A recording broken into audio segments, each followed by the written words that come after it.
Part 4, creepy shit that happened to me when I was a kid. Before I get started, let me give a disclaimer. Don't be in my inbox trying to send me messages that's going to scare me. Stop trying to convert me to Christianity. And just stop being fucking weird all around. If you don't like my stories, you don't like what I'm saying, and you don't think I'm telling the truth, stop watching my shit. Back to business. So this story takes place in Bishopville, South Carolina. My mom used to travel back and forth to Bishopville to get her hair done by this lady, because that's back in the day when the 27 pieces used to be in style, and she had to go to the best motherfucker that did it. So this lady lived on like the edge of Bishopville. So we would have to travel through the country in order to get there, and go all the way through the little town of Bishopville to get on the other side, right? So we were coming home one night because for some reason it would take her all day to do a 27-piece track. And that's weave for you people that don't know, like hairstyles for black people. Anywho, so we were traveling home. It was me and my mom in the car, and I remember it was dark as hell that night. It was like the moon wasn't even in the sky. It was dark as shit. So we was going down this one road, and it's like everything stood still for a second, because I remember the music wasn't even on. My mom was just talking to me about what she had to do the next day, because the next day was a Monday and that was a Sunday. So she was talking to me about what she had to do, and I remember it's like everything stood still for a second. I can't really explain it. Like, there was no wind blowing or nothing. We was just driving. Everything was completely silent for a second. And I remember that my mom cut on her bright lights. As soon as she cut on her bright lights, there was like a big ass figure that ran across the road and was carrying a fucking tree. I said a tree. Yes, a tree. I'm talking about a big ass tree. This thing was probably like 7 to 8 feet tall. Could have been taller, and it kind of like had scales all over his body. And we, at the time, we were kind of in a swampy area, so it was like a house on the other side, like way off in the woods, and it was like a very swampy area that we were passing through, and it ran from one side of the road to the other side of the road carrying a tree. And I'll never forget that it looked back at us. My mom was so fucking scared that she stopped on brakes, and I'm telling her to go, go, go, like go. Like, why are we stopping? Like, please go. Like, I'm scared, because this thing looked like it could have tore our car apart, y'all. I kid y'all not. So, anywho, this is before we had internet. This is before anything. I had never heard of no type of tales or anything about the area of South Carolina.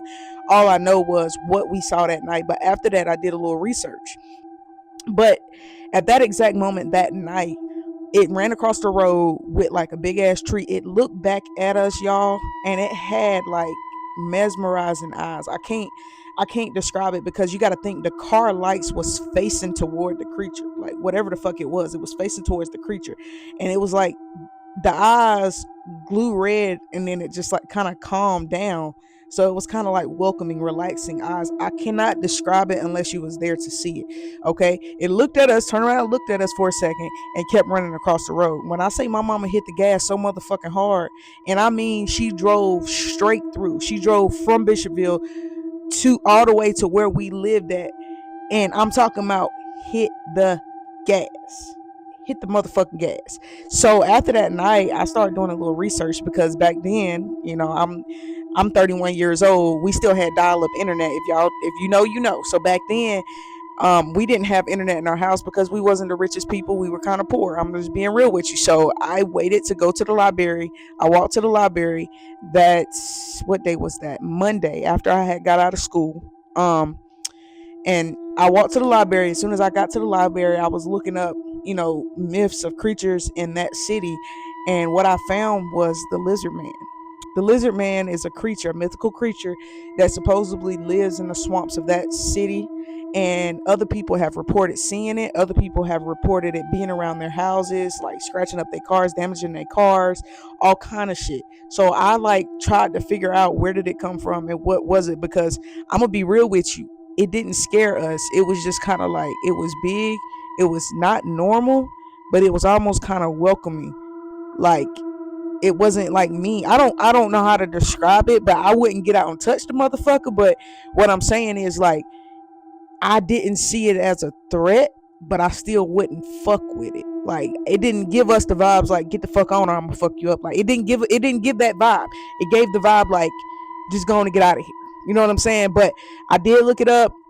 Hey, like I said, don't quote me on anything. If you don't believe me, you ain't gotta watch my videos. This is my experience. I experienced a lot of weird ass shit in South Carolina, And this is just one of the things that I saw on the way home on those dark ass black ass roads with no street lights. It's nothing but woods and darkness and blackness while you traveling those roads at night. If you know, you know, y'all.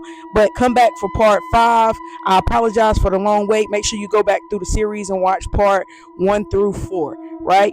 Peace and love, peace and blessings. Have a wonderful day, y'all.